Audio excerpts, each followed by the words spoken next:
Junior Council, ISA, San Fernando Valley Dream Team, ACE for spring break, Mariachi Los Tigres, adult school, film and photography, Youth Speak, I played volleyball, softball, track, tennis, and the marching band. taking college classes, drawing and art classes after school. City of San Fernando Mariachi Tesoro. volunteer in the Olivia Hospital. Speak Up.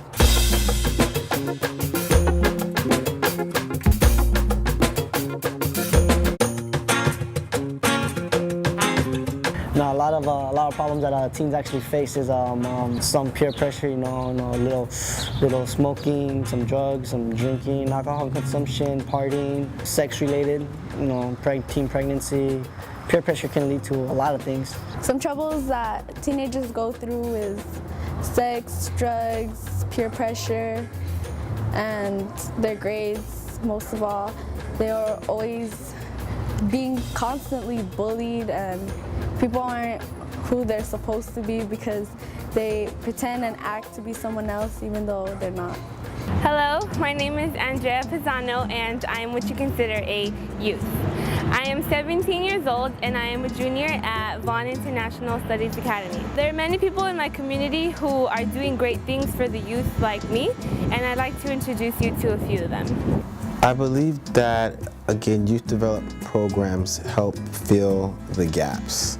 As a teacher, I cannot meet all of the needs of my students, unfortunately.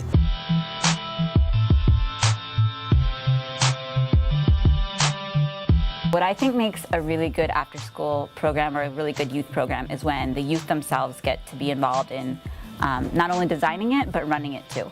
I think there have to be a lot of different stages for different types of youth to be just participants or also as much as full-blown leaders. Well, the way that I think that the most successful youth programs work is that they really tap into the gifts that young people already bring.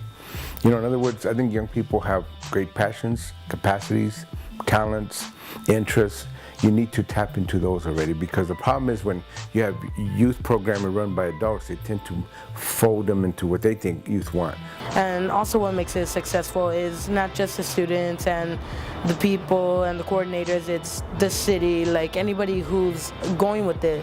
Like with the MMAP Mariachi Master Apprentice program here at San Fernando, it's not just the kids that go, it's the city that helps out. The mayor even comes by and says, oh, you guys are great. First and foremost, having caring people that understand the youth, people that understand the issues that the youth are facing, and also deeper than that, people that understand the issues that their families are facing, because that severely impacts what the youth feel and what they're going through and the decisions that they make as well. You can have a program, an organization, but if you don't have that relationship going on with the young person, then you just have like a stagnant program that's really not doing anything.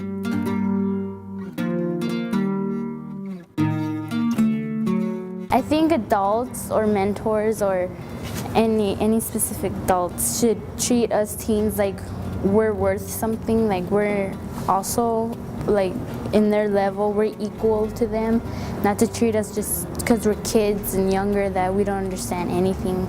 I think they should treat us like exactly how we want to be treated, with respect, and we give respect back, and it shows us that that they actually believe in us, and it makes us want to do good. I think the most important thing that an adult can have to work with a young person is empathy.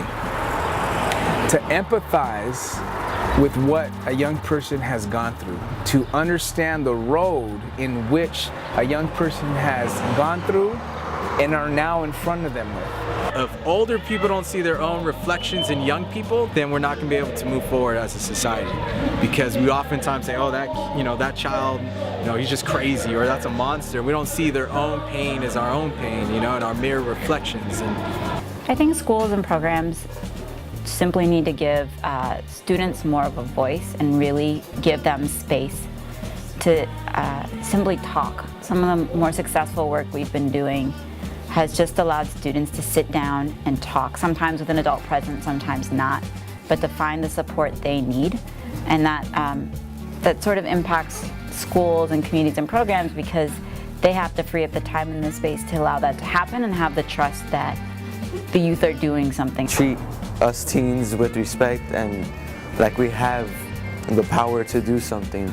Because usually they treat us like we don't care about stuff, we don't know what we're doing, we don't know what we're supposed to be doing, we don't know what we're talking about. It's actually we do because we have known them, they've taught us, we know what we're doing. So I like them to treat us with respect and at least some dignity.